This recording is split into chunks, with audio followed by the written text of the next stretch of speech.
এই ফলটা, একে আমাদের ভাষায় আমাদের ডিস্ট্রিক্টে বলে চুপড়ি ফল। এটা দিয়ে আমি আজকে জেলি তৈরি করব। তো এটা অনেক উপকারী একটা ফল। কে কে জানেন এই ফলের নাম আমাকে অবশ্যই জানাবেন। আর আমার ভিডিও যদি ভালো লাগে অবশ্যই শেয়ার কমেন্ট করে আমার সঙ্গে থাকবেন।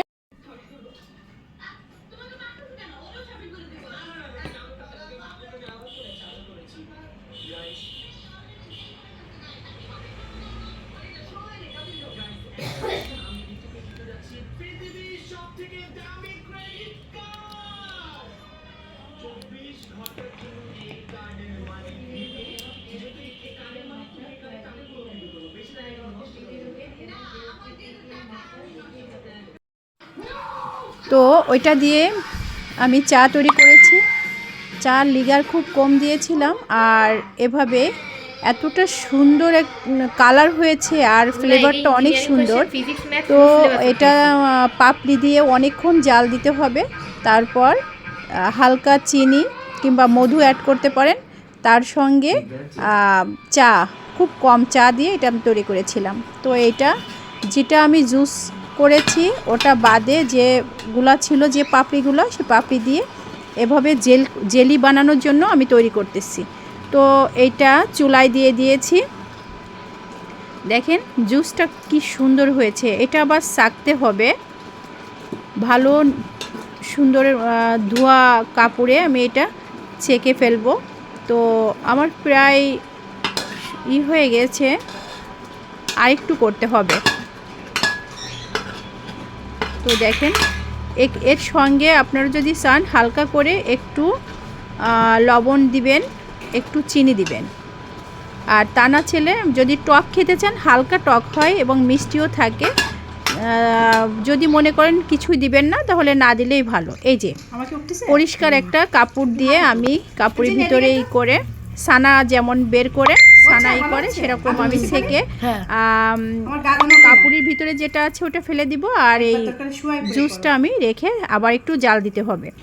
তো দেখেন অনেক সুন্দর একটা জুস বের হয়ে গেল।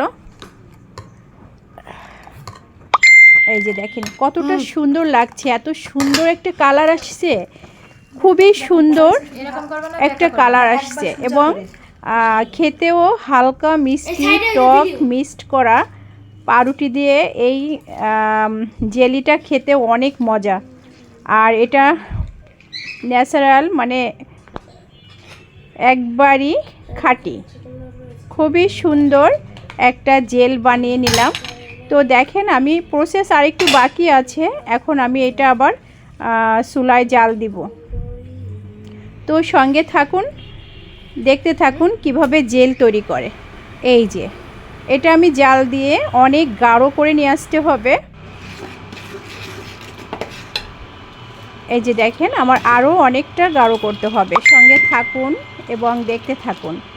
খুবই সুন্দর সুন্দর কালার আমার অনেকটা কমে আসছে। এই যে এরকম একটা জার, কাচের জার, আমি আগে থেকে পরিষ্কার করে মুছে এবং শুকিয়ে অনেক সুন্দর করে শুকিয়ে রেখেছিলাম। এই যে কতটা জাল দিয়ে কতটুকু জেল হয়েছে দেখেন। ফরমালিন ছাড়া জেল, এতটা সুন্দর আর এত মজা হয়েছে খেতে, খুবই সুন্দর। আপনারা বাসায় এভাবে তৈরি করে খেতে পারেন। আপনারা চাইলে আঙ্গুর দিয়েও আঙ্গুরের জেলিটা এভাবে বের করতে পারেন। যে কোনো ফল দিয়ে এটা করা যায়। তো বাসায় এটা যদি আপনারা করে বাসায় ঘরে বসে এটা করে খেতে পারেন, তাহলে অনেক স্বাস্থ্যের জন্য ভালো হবে। আর বাচ্চারা এই খেতে অনেক পছন্দ করে। দেখেন আমার কালার কত সুন্দর হয়েছে। আমি গরম গরম ঢেলে ফেললাম, মুখ আটকাবো না, এভাবে রেখে দেবো। আর এইটা আস্তে আস্তে একটু ঠান্ডা হলে আমি হাত দিয়ে সবটুক বোতলের ভিতরে রেখে দেব। তো দেখেন আমার